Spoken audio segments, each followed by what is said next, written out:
Hi, magandang umaga sa inyong lahat. Pasensya na ha, hindi tayo naka-vlog kahapon dahil nagbabiyahe po tayo.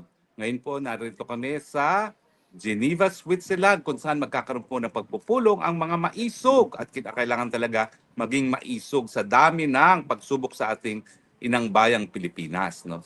Pero dahil napakainit ang usaping impeachment ngayon sa Pilipinas, hayaan yung pag-usapan natin muli ang impeachment. Ang tanong, ang impeachment complaint ba na hinain sa 19th Congress po pwede bang litisin ng Senado sa 20th Congress? At syempre, ang paninindigan natin ay hindi po pwede dahil talaga namang ang termino ng kada kongreso ay natatapos kada 30 ng Hunyo, kada 3 taon pagdating sa mga um, congressmen at saka syempre sa kalahati ng Senado ay pagkatapos din ng 3 taon. Pero ngayon po, saksakan ng mga dilawan at ng mga loyalista, ginagamit ang mga law schools kung saan sinasabi nila na dapat talaga daw, sabi ng saligang batas, the Senate must forthwith proceed with the trial. Totoo po yun. May ganyang provision sa saligang batas na forthwith. At totoo po ang sinasabi sa lalong mabilis na panahon. Pero yan po ay kung meron pang sapat na panahon para litisin nga yung impeachment complaint. Paano ka magfo-forthwith kung in the first place tapos na ang Kongreso? Kahit anong forthwith ang gawin mo dyan, kung tapos na ang buhay ng Kongreso, hindi mo na siya mabubuhay muli.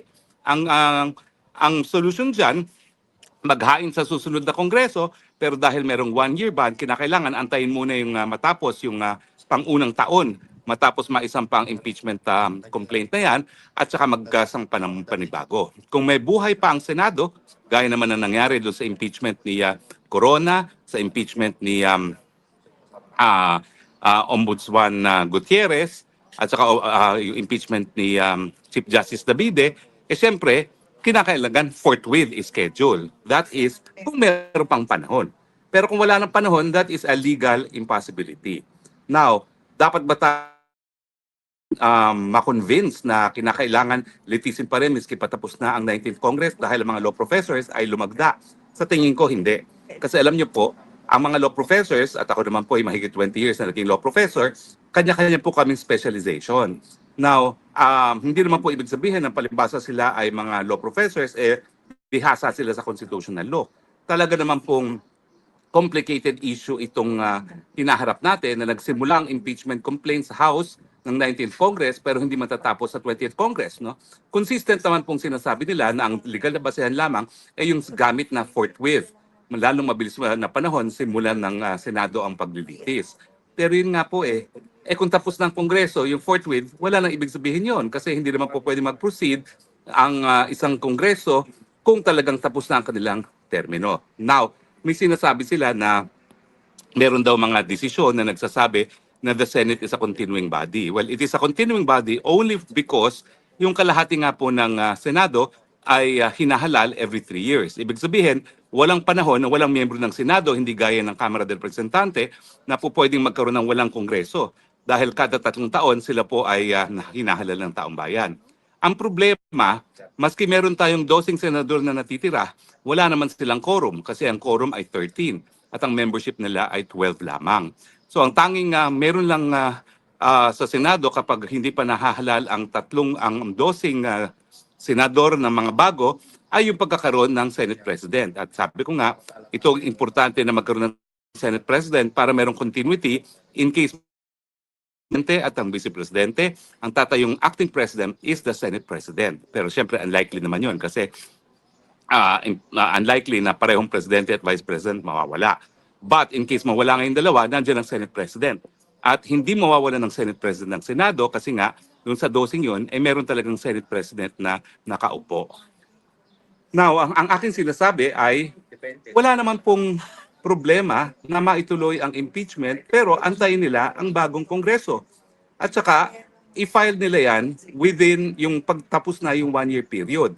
Ang problema ngayon, kailan ire-recon yung pag-file ng impeachment complaint. No? Kasi nga dun sa kaso ng Francisco at isa ako dun sa nag-argue ng kasong yan, kinakailangan yung pagsampa at saka aksyon ng Kamara de Representante. Ang problema, apat-apat yung impeachment complaint at ang naaktuhan ng Kongreso sa pamamagitan ng kuha ng lagda ng almost 80% mga congressmen ay yung pang-apat. So kailan mo i-record ngayon yung 1 year? Isang issue na naman yan. Ang problema kasi, sila naman ang nagplano na patalisakin si VP Sara.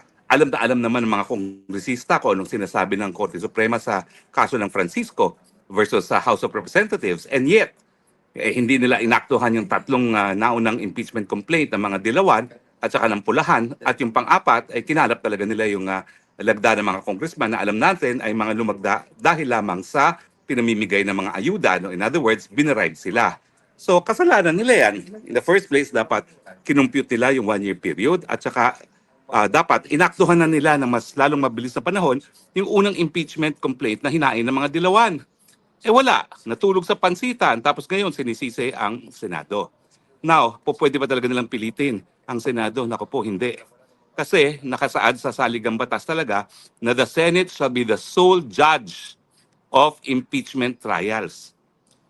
Now, bakit sa Francisco nabaliktad yung desisyon ng Kamara na maghain nga ng impeachment complaint?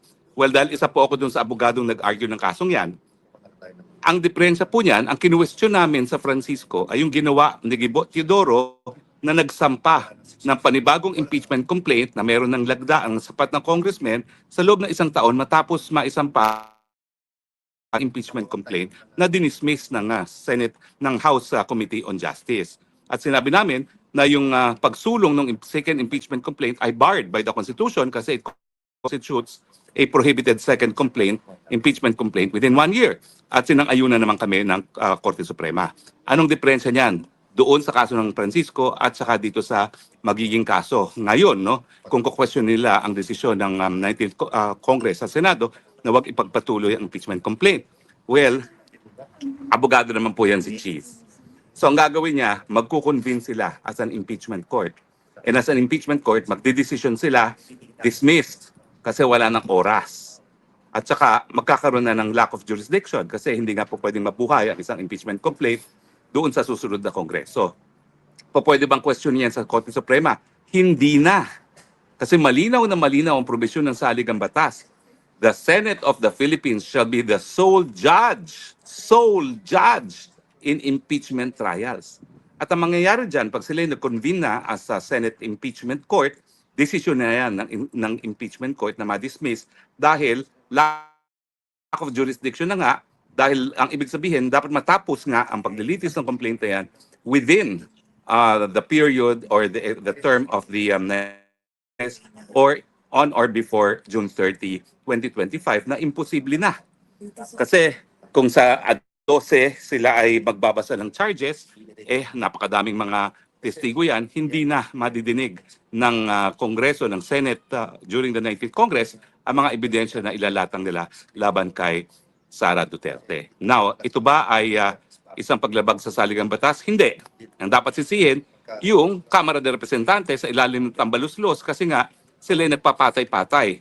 Kung talagang gusto talaga nila tanggalin si BP, dapat nung naihain na yung first impeachment complaint, kinuha na nila yung numero at sinampa na kaagad sa Senado. Nang sa ganon, yung forthwith na binabanggit nila sa saligang batas ay mabibigay implementasyon. Paano ka magpa-forthwith ngayon? Tapos na nga yung buhay ng Kongreso, di ba? So wag po tayo magpapadala sa numero ng mga boses. Kasi nakasaad din sa saligang batas, may mga bagay-bagay na ang boses ng taong bayan ay dapat pakinggan.